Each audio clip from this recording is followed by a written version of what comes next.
सारिका, हे बघ, माझं डिसिजन झाले. नाही, एक मिनिट वेदांत, मला कळत नाहीये तू असं कसं करू शकतोस. अरे कळतंय का तुला? तुझी कंपनी, तुझी स्वप्न, आणि तूच रिझाईन केलंस. सारिका, दुसरा काहीच ऑप्शन नव्हता माझ्याकडे. काहीच ऑप्शन नव्हता म्हणजे? आई कंपनीची मेजॉरिटी स्टेक होल्डर आणि आईनेच ठरवलं की कंपनीला आता नवीन सीईओ ची गरज आहे आणि तिनेच अपॉइंट केलं. अनबिलिव्हेबल आहे सगळं खरंच. नवीन सीईओ मला येऊन रिपोर्ट करणार. आणि ऍक्च्युली ती जी मुलगी आहे ना, तिला अशा कामाचा काही एक्सपिरियन्स सुद्धा नाहीये. पण मग नवीन सीईओ का अपॉइंट करतायत? त्यांचं म्हणणं आहे की माझं कामाकडे लक्ष नाही. What nonsense. काहीही. मला ना अजिबात पटत नाहीये नूतन काकू जे काही वागतायत ते. असं कसं वागू शकतात त्या? मला ना खरंच असं वाटतंय की जावं सरळ आणि नूतन काकूंशी बोलावं. त्यांना सांगावं की तुम्ही चुकताय. सारिका, तुला खरंच शक्य असेल ना तर तू प्लीज बोल नूतन काकूंशी. अगं पण आता कुठल्या हक्काने बोलू मी त्यांना? नाही म्हणजे सून म्हणून त्यांच्या घरात गेले असते तर मला हक्काने बोलता तरी आलं असतं. पण आता कसं बोलू? टोमणा मारतेस? एक मिनिट, टोमणा नाही मारते, स्पष्ट बोलते. आणि मुळात कधी ना कधी मी नूतन काकूंशी या विषयावर बोलणारच आहे. कारण वेदांच्या बाबतीत हे जे काही घडतंय ना ते अनएक्सपेक्टेड आहे आणि अनएक्सेप्टेबल आहे. कोण कुठला तो पुरुषोत्तम? वेदांत, मला सांग, मी बाबांची मदत घेऊ त्या पुरुषोत्तमसाठी? हा, त्याला बरोबर सरळ करतील ते. सांग मला फक्त तू. ए सारिका, तेवढ्या लेवलला जायची काही गरज नाहीये. मग आता काय करायचं ठरवलंयस? आता काय करणार? पुन्हा सुरू करणार. 7-8 वर्ष लागतील. झालेल्या चुका टाळेन आणि याहूनही मोठी कंपनी फॉर्म करेन. व्हॉट? म्हणजे तुझ्या आयुष्यातली 7-8 वर्ष तू फुकट घालवणार अशीच? सारिका, अगं तुला म्हटलं ना मी, दुसरा काहीच ऑप्शन नाहीये माझ्याकडे. फाईन. नाही ठीक आहे, तुला हवं ते तू कर. पण मी काहीही झालं तरी नूतन काकूंशी बोलणार आहे या विषयावर. सारिका, खरंच तुझ्या बोलण्याने फरक पडणार असेल ना तर मी देवाकडे प्रार्थना करेन की नूतन काकूंनी असं काही करू नये.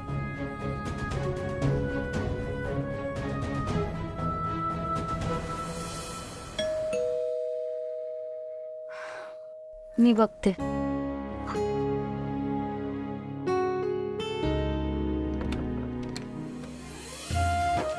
आजी, विक्रांत, आजी आले. येऊ का? बॅग द्या. कशी आहेस तू? मी मस्त. आजी, अगं काय, कुठे गायब झाली होतीस तू? किती फोन ट्राय केले आम्ही तुला. अरे तिकडे खेडेगावामध्ये रेंज नव्हती ना, मग काय करणार? आजी तुम्ही बसा, मी तुमच्यासाठी पाणी आणते. ए नाही नको, मी आधी फ्रेश होते मग चहा पाण्याचं बघू. हा, बर. काय नूतन, कशी आहेस? कसं चाललंय इथलं सगळं? ठीक चाललंय. तू कशी आहेस? तुला सांगते नूतन, तिथे इतकी थंडी पडली होती ना, बाप रे. आजी, पण तू थोडे दिवस अजून कुठेच जाऊ नकोस. का रे? अगो बाई, आजीची इतकी आठवण येते. आणि काय रे, आता हक्काची बायको मिळालीये ना तुला, मग इतरांची कशाला आठवण येते? आणि मला एक सांग, तुम्ही दोघं फिरायला जाणार होतात ना? कसं जाणार? का? काय झालं? आजी, आम्हाला टेन्शन आलंय ग. टेन्शन? कसलं टेन्शन? दादाने राजीनामा दिलाय. काय म्हणतोस? राजीनामा दिला? अरे काय बोलतोयस तू हे? आजी, खरं तेच सांगतोय. दादाने राजीनामा दिलाय. नूतन, हे काय आहे सगळं? नक्की काय झालंय?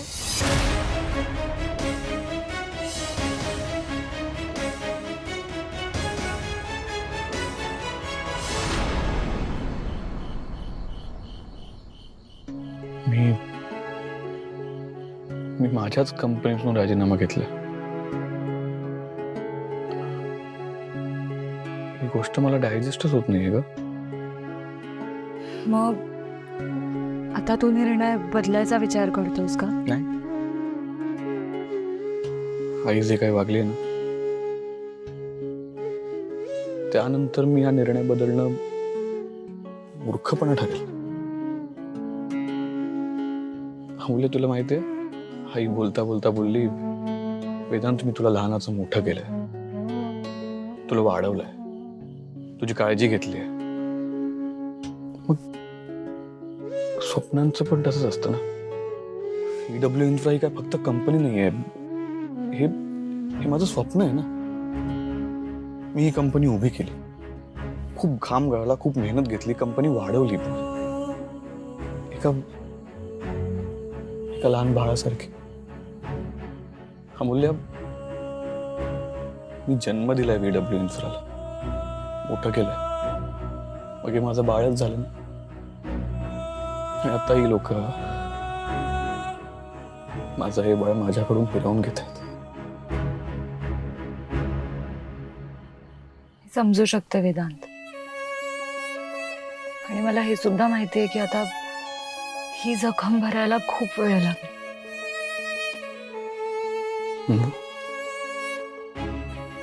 आणि अमूल्य, जखम भरली ना तर तो डाग आयुष्यभर राहील. आणि तो डाग ना मला आठवण करून देत राहील कशी यांनी माझीच कंपनी माझ्याकडून हिरावून घेतली. हे बघ, मला कळतंय वेदांत, पण आता तू पुढे जायचं ठरवलंयस ना, मग पुढे जा, मागे वळून बघू नकोस. ऍक्च्युली, यू नो व्हॉट, हे लोक काही करू शकत नाहीत. म्हणजे ते लोक माझी कंपनी माझ्याकडून हिरावून घेऊ शकतात, पण माझं स्वप्न नाही. माझं स्वप्न हे फक्त माझं आहे, आणि ते माझंच राहील. आणि तू बघ,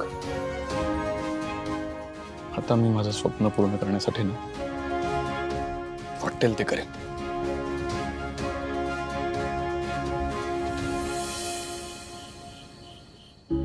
आता आजी आली आहे ना, आता सगळे प्रॉब्लेम्स ती सॉल्व्ह करेल, बघ तू. विक्रांत, अरे वेदांतला यायला किती वेळ आहे अजून? ऑन द वे होता तो, 5 मिनिटात येईल म्हणाला होता. अगं आई, तो येईल तेव्हा येईल, तू जरा आराम कर. आरती, जरा चहा करायचं. नाही नाही, मी वेदांशी बोलल्याशिवाय चहा पाणी काहीही घेणार नाहीये. काय वाटतंय तुझा? हा, अगं इतका प्रवास करून आले, जा जरा आराम कर. नूतन, जरा थांब, मला आधी वेदांशी बोलायचंय. आजी,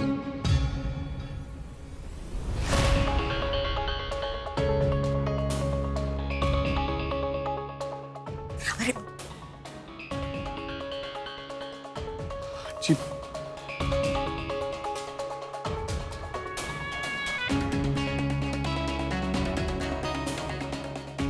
कसं आहेस तू?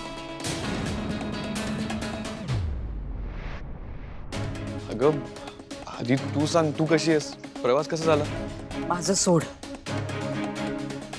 तू बरा आहेस ना? ओ आजी, मला काय होणार आहे, मी ओके. मी तुझ्या राजीनाम्याबद्दल बोलते. का दिलास तो राजीनामा? आजी, सोड ना, झालं ते झालं. नाही वेदांत, मला सगळं कळलं पाहिजे. नक्की असं काय झालं की तुला राजीनामा द्यावा लागला, आणि तेही तू स्वतः उभ्या केलेल्या कंपनीतून? वेदांत बाळा, बोल ना रे, असं गप्प नको उभं राहूस. सांग ना नक्की काय झालं? काही दिवसांपूर्वी एक कॉल आला होता मला. VW इन्फ्रामध्ये CEO साठी रिक्रुटमेंट सुरू आहे का असं विचारलं मला त्या कॉलरने. मी म्हणालो नाही. आणि मग मी घरी येऊन ही गोष्ट विक्रांत आणि आईला सांगितली.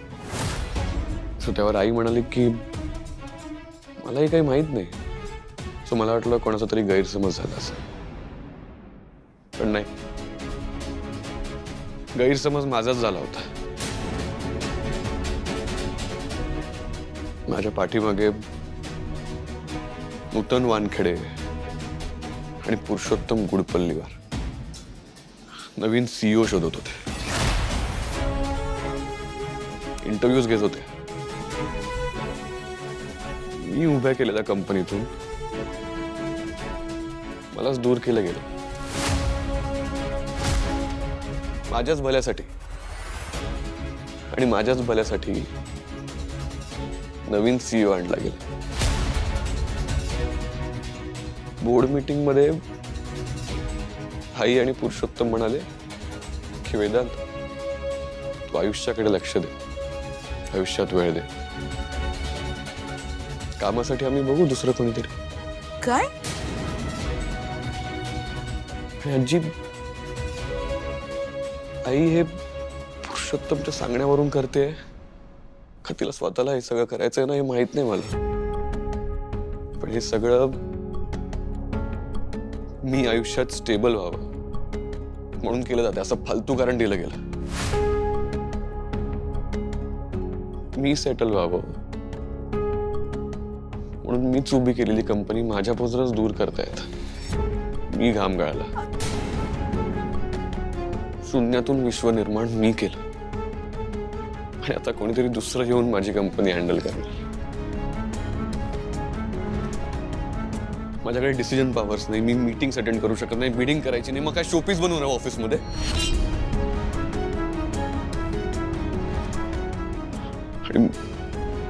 आणि म्हणून मी राजीनामा दिला. नवीन CEO आणण्याचा आमचा निर्णय अगदी योग्य आहे. काय काय बोलतेस तू नूतन? आई जरा स्पष्टच सांगते तुला. आजकाल वेदांचं कामामध्ये लक्ष नसतं आणि म्हणून आम्हाला हा निर्णय घ्यावा लागला. कारण त्याचं लक्ष फक्त अमूल्याकडे असतं. कंपनीचं नुकसान होऊ नये म्हणून नवीन CEO आणलंय. त्यासाठी वेदांतने राजीनामा देण्याची काहीच गरज नव्हती. काय?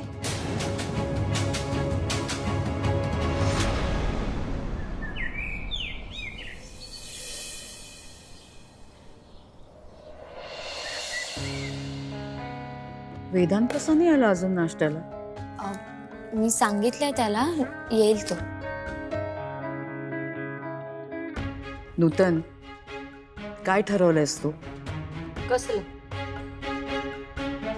कशाबद्दल बोलतेस तू? वेदांतनी राजीनामा दिलाय त्याबद्दल. हे बघ, मला वाटतं तू तुझा निर्णय मागे घ्यावास. कशाला हवाय नवीन CEO वगैरे? मी माझा निर्णय बदलणार नाही. वेदांतला सांग ना त्याचा निर्णय बदलायला. कमाल करतेस हो तू नूतन. तो दुखावला गेलाय. तुला कळत नाहीये का? आई, वेदांतनी राजीनामा दिलाय हे मला सुद्धा आवडलेलं नाहीये. पण मग मी आता काय करू सांग? काय करू म्हणजे? अगं समजून घे त्याला. आई आहेस ना त्याची. का अंत बघतेस असा? दादा, तू बॅग घेऊन कुठे जातोयस? टूर वगैरे काही आहे का? अशी कशी अचानक टूर?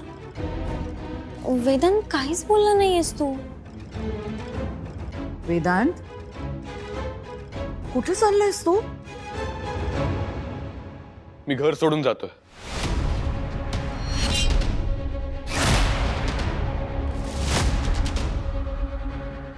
अरे दादा काय बोलतोयस तू? वेदांत अरे प्लीज असं नको करूस. हे बघा मला कळतंय, पण मला वाटतंय मी इथे नाही राहिलो ना तरच बरं आहे. आणि त्यातच सगळ्यांचं भलं आहे. वेदांत बॅग सोड. वेदांत बॅग सोड. काय वेडेपणा चाललाय? काही दिवस बाहेर जाऊन राहतो याचा अर्थ काय?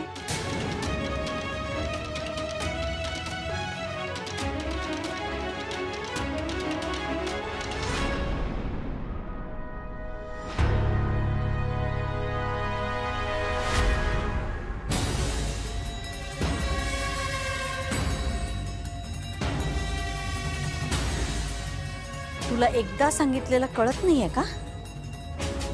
तू कुठेही जायचं नाहीस. आई,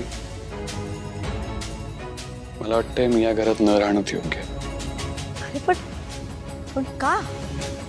तुला आठवतंय काही दिवसांपूर्वी जेव्हा मी घर सोडून निघालो होतो तेव्हा तू मला थांबवलं होतंस आणि काय म्हणालीस?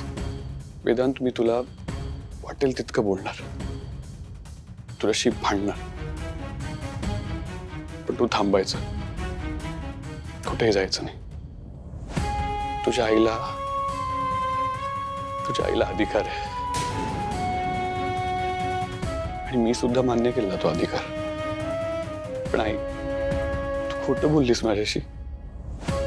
अगं तू ओरडली असतीस ना चाललं असतं, भांडली असतीस ना चाललं असतं, पण आई तू फसवलंस ग मला.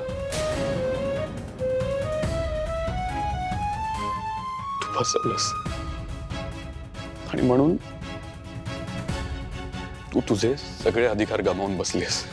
वेदांत, तू काय बोलतोयस? तुला समजतंय? आई माझं सोड ग, पण तू काय करतेस ना ते मला व्यवस्थित समजतंय.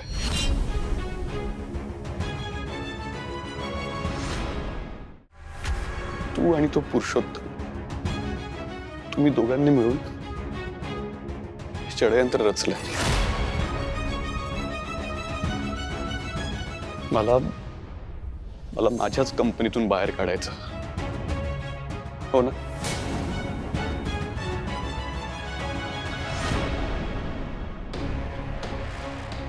ह्या कंपनीतून तुला कुणीही बाहेर काढलेलं नाहीये.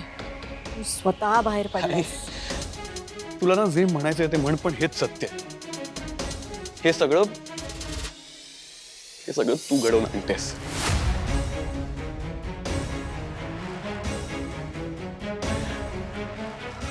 आजी, मी नाही राहू शकत ग इथे. खूप त्रास होतोय मला. आणि आई समोर आली ना की मला आठवतं कसं फसवलंय तिने मला. वेदांत, ऐक ना, नको ना असं वागूस. अरे आपण बोलू आणि गोष्टी सोडवूयात ना. मला खात्री आहे नक्की सगळं ठीक होईल. नाही ग, काही नीट नाही होणार.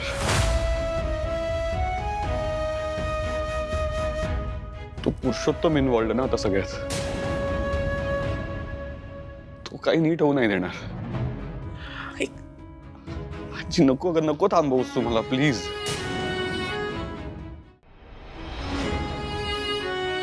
आईचा आशीर्वाद नाहीये माझ्या पाठीशी. तुझा तरी असू देच. हे वेदांत, हे बघा, नको ना. आजी, काळजी घे.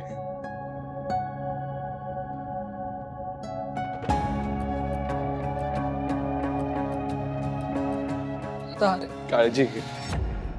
वेदांत,